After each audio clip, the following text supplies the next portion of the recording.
Donald Trump unggul sementara dari Kamala Harris dalam Pilpres Amerika Serikat. Dan kita akan membahas kemenangan dari Trump sementara di Pilpres Amerika Serikat bersama Sujatnan Parno Hadi Ningrat, Dubes RI untuk Amerika Serikat tahun 2006 hingga 2010 yang sudah tersambung melalui telepon. Halo, selamat sore Pak Sujatnan, terima kasih waktu Anda bersama kami. Selamat sore Pak Freddy. Baik Pak Sujatnan, kita melihat dinamika masih terjadi, penghitungan suara masih terjadi, namun ini sudah ada speech yang disampaikan oleh Donald Trump. Lantas kira-kira arti kemenangan Trump bagi Indonesia atau untuk khususnya di dalam negeri ini seperti apa Pak Sujatnan? Baik, kalau kita melacak ke belakang ya, track recordnya Presiden yang satu ini memang untuk Indonesia tidak mudah, dalam arti bahwa biasanya kita dengan Demokrat pada waktu masa Obama misalnya kedekatan itu meskipun ya tentu kepentingan politik luar negeri masing-masing sudah ada patternnya, tetapi karakteristik dari leadership itu juga berpengaruh. Nah, di dalam hal hubungan Indonesia dengan Amerika, Presiden Trump ini menjadikan kita sebuah tantangan yang tentu surmountable ya, akan bisa diatasi, tetapi memang menjadikan kita tidak mudah untuk bisa berhubungan, untuk bisa bekerja sama atau untuk bisa melakukan hubungan-hubungan yang selama ini dilakukan. Jadi kalau dibanding dengan pada masa lalu ketika Demokrat mungkin ada perubahan. Nah itu ya, perubahan tadi itu adalah adanya tantangan-tantangan baru dari karakteristik leadership-nya Presiden Trump. Kita melihat track record-nya ke belakang. Baik, berarti kurang lebih ada tantangan-tantangan istilahnya ke depannya apabila ada negosiasi ini perlu dimatangkan lagi sehingga apabila ada kerjasama ini bisa goals, bisa menjadi salah satu kerjasama yang positif ke depannya bagi Indonesia ke depan. Namun Pak Sujatnan, apabila kita melihat itu setelah dari Indonesia, kita akan melihat dampak kemenangan dari Trump bagi negara-negara luar. Ini seperti apa nanti ke depannya Pak Sujatnan? Baik. Kita melihat ke belakang lagi, tentu tidak bisa kita pastikan akan seperti apa. Ini kan masih juga ramalan ya, tapi ancang-ancang saja bahwa ada karakteristik yang menjadi agak lebih isolasionis dari Presiden Trump untuk Amerika ini, yang dengan demikian dia akan mungkin tega untuk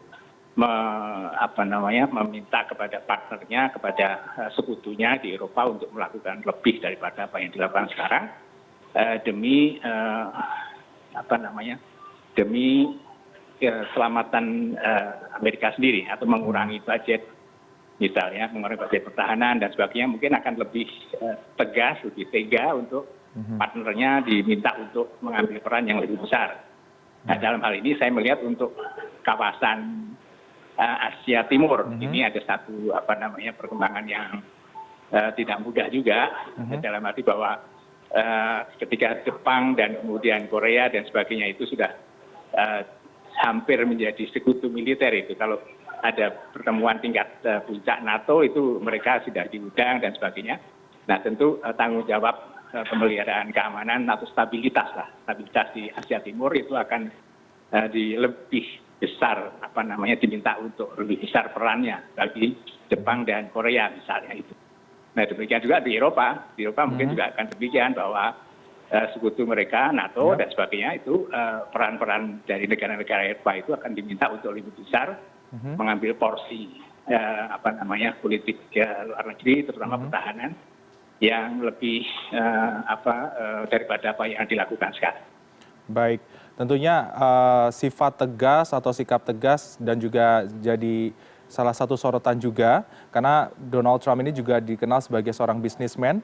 Namun apabila kita mengacu pada kebijakan-kebijakan yang ditelurkan oleh Donald Trump, sebenarnya sejauh mana sosok Donald Trump ini sangat berpengaruh di negerinya sendiri atau di Amerika Serikat sendiri, Pak Sujatnan? Baik, di Amerika sendiri ternyata ada keinginan untuk satu perubahan dari Joe Biden atau kelangsungan dari Demokrat yang harapannya akan ketika sebelum pemilu ini kan diletakkan kepada kapasitas kepemimpinan wakil Presiden Kamala Harris. Tapi ternyata publik di Amerika sendiri masih mengharapkan menggunakan slogan-slogan seperti Let's Make America Great Again. Mhm.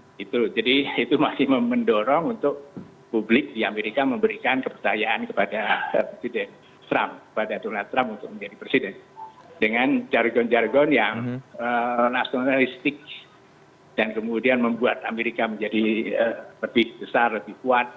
Dan ini yang tentu akan kita lihat ada ada perubahan ketimbang ketika zamannya Presiden Joe Biden ya. Baik, tentunya perubahan-perubahan ini kita akan nantikan apakah semakin lebih baik, karena tentunya dengan jargon yang diujarkan, Donald Trump berharap bisa membawa perubahan Amerika Serikat menjadi lebih baik. Namun apabila kita mengacu juga terkait pengaruh konflik dengan Timur Tengah, akan seperti apa dengan Palestina, Israel, dan juga Iran, Ukraina, ini akan seperti apa sikap dari Amerika Serikat ke depan, Pak Sujatnan? Baik, saya kok lebih cenderung mengatakan bahwa Amerika akan lebih banyak tidak seperti halnya saya bicara tadi mengenai isolasionisme mereka, tapi untuk Timur Tengah mungkin Trump akan tetap dengan tentu mereka akan tetap mendukung Israel itu pasti, tapi seperti apa bentuknya saya tidak bisa mengatakan sekali. Baik, Pak Sujatnan, kita nantikan ke depan seperti apa kebijakan dari Donald Trump apabila terpilih sebagai Presiden Amerika Serikat. Terima kasih untuk waktu Anda, Pak Sujatnan. Selamat sore. Selamat sore.